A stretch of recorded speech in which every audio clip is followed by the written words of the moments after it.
Nei momenti di difficoltà ci si sente profondamente soli e mai come in questi giorni in cui l'isolamento è imposto, la solitudine, se non sappiamo apprezzarla, è paralizzante. È come se il nostro cuore fosse trafitto da una freccia e ci rifugiamo nel buio dei nostri pensieri. Vengono meno i riferimenti che ci ancorano all'esistenza, i problemi e le incombenze diventano un macigno. Si perde l'apprezzamento della vita, non si vede più il mondo che pulsa intorno a noi e le nostre percezioni sono indebolite. Ci si sente esclusi e impotenti. È facile in queste condizioni cadere nello scoramento e nella tristezza.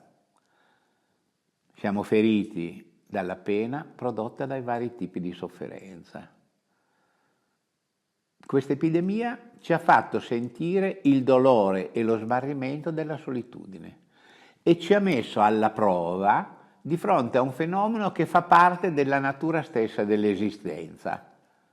Infatti, siamo soli quando veniamo al mondo, soli quando moriamo, soli quando dobbiamo decidere sulle cose più futili o su quelle più importanti.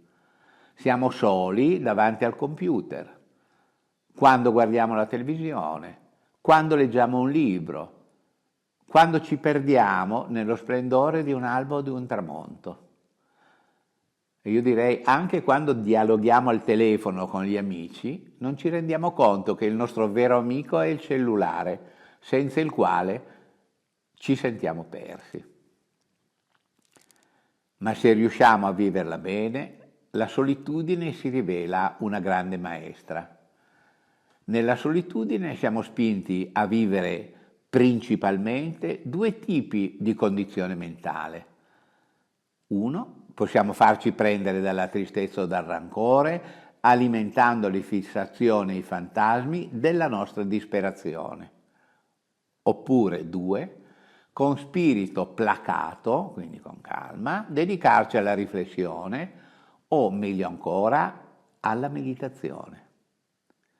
Meditando siamo lontani dalle cose non salutari e la mente, libera da ogni preoccupazione mondana, pacificata e non distratta da emozioni distruttive, priva di sollecitazioni esterne, è propiziata alla salute interiore ed esteriore.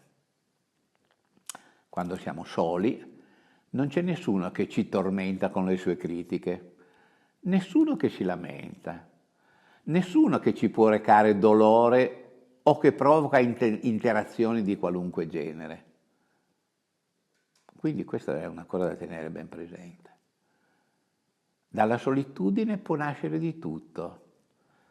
E se non ci lasciamo catturare dai pensieri vani, legati a un passato che non c'è più o a un futuro che non c'è già, la mente equilibrata, in pace, può dedicarsi alla cura delle cose costruttive.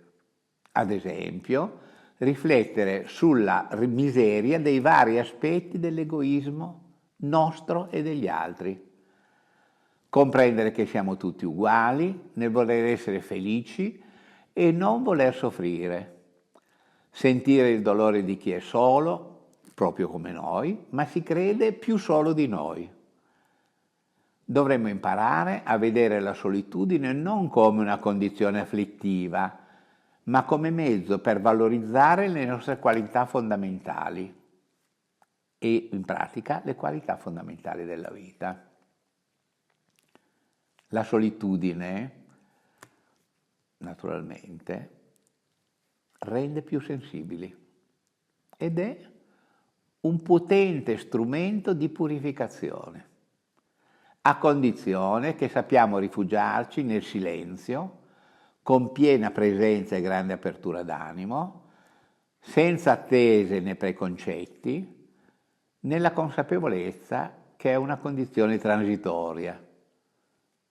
Dobbiamo considerare la solitudine come una opportunità e soprattutto un'opportunità per sviluppare la pazienza. Nel buddismo la pazienza è una delle 6 perfezioni che conducono alla illuminazione, perché predispone alla moderazione, alla pacata sopportazione e all'accettazione, facendo emergere gradualmente le migliori qualità dello spirito. Chi cerca la qualità interiore deve amare la solitudine e utilizzarla per riflettere, con lo scopo di raggiungere l'intima serenità priva di ogni sensazione piacevole o dolorosa che porta al bene. Perché il pensiero positivo ha una potenza infinita che illumina gli universi.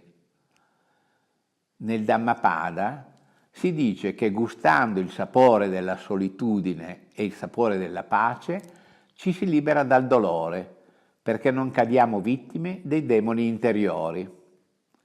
Essere soli ci fa anche comprendere l'importanza degli altri, perché il miglior modo di utilizzare la solitudine è concentrare le energie e il pensiero verso il prossimo, con una buona intenzione d'animo e un caldo sentimento. E per fare questo è necessario molto coraggio, perché nell'incontro con gli altri ci rendiamo conto che stare al loro fianco richiede una grande umiltà e un compassionevole atteggiamento mentale basato sull'affetto dato e ricevuto, sviluppando l'amore e l'altruismo. Anche il senso della solitudine passa. I momenti di solitudine sono per l'uomo come l'inverno per la natura. Tutto sembra morto, ma poi al primo raggio di sole spuntano germogli e fiori. Dalla solitudine possono nascere positivi cambiamenti interiori che ci portano ad aprirci al mondo e ad agire in tutti i modi per il beneficio nostro e degli altri. Infatti, chi non ha paura della solitudine non ha paura della vita.